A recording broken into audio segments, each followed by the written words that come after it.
John McCain is furious at Rex Tillerson for saying that Bashar al Assad can stay in power in Syria. Now, Secretary of State Tillerson suggested the end of Bashar Assad's presidency is no longer a prerequisite for a way out of the Syrian crisis, which is a sharp U-turn from Washington's long-held policy.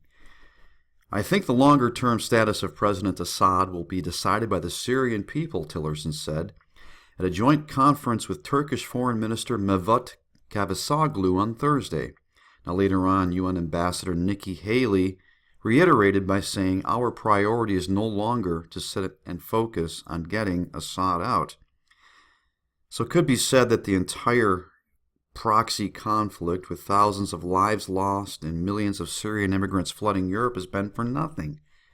Well, it's been to the benefit of the military-industrial complex. It's been good for business as far as they're concerned. For those who aren't aware, allowing the people of Syria to decide the fate of President Assad has been Russia's stance since the conflict began. Now, Moscow has repeatedly rebuffed any preconditions for Assad to step down before a political settlement of the crisis. Now, John McCain has said in a statement that, quote, I am deeply disturbed by statements today by our Secretary of State and Ambassador to the United Nations regarding the future of Bashar al Assad in Syria. And then McCain went on with a shot at Tillerson and saying, once again, U.S. policy in Syria has been presented piecemeal in press statements without any definition of success, let alone a realistic plan to achieve it. And then McCain had more to say. Ultimately, the administration's statements today could lead America's true allies and partners in the fight against ISIS. Oh yeah, the fight against ISIS. To fear the worst. A Faustian bargain with Assad and Putin sealed with an empty promise of counterterrorism cooperation. I hope President Trump will make clear that America will not follow this self-destructive and self-defeating path. And Senator Lindsey Graham says if the report is accurate, I fear it will be the biggest statement since the biggest mistake since President Obama failed to act after drawing a red line against Assad's use of chemical weapons.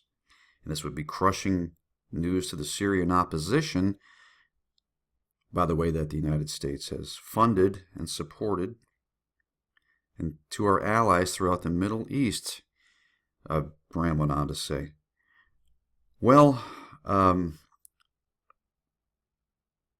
U.S. deep states wanted Assad out of power because Assad has resisted the Rothschild banking system.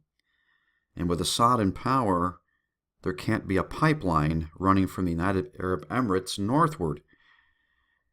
Now, Russia has wanted him to stay in power because Russia also wants to run a natural gas pipeline.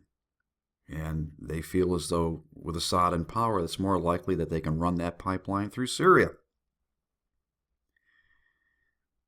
So that's what much of this is about. Now, it's interesting to me that Tillerson suddenly deciding that Assad can stay in power, that is a policy that is consistent with Russia's. So we have some agreement with Russia there. Now, you can think a lot into that if you want to, with everything else that we hear about Russia, or you can just dismiss it. But anyway, I will leave you a link so you can check this whole article out in full. Please hit the subscribe button. Please give this video a thumbs up. Check out the links to my books and music. And most importantly, folks, don't be given over to the spirit of fear, but of the power of love and of a sound mind, which comes through our Lord Jesus Christ. I'm Jim. God bless you, and I'll see you soon.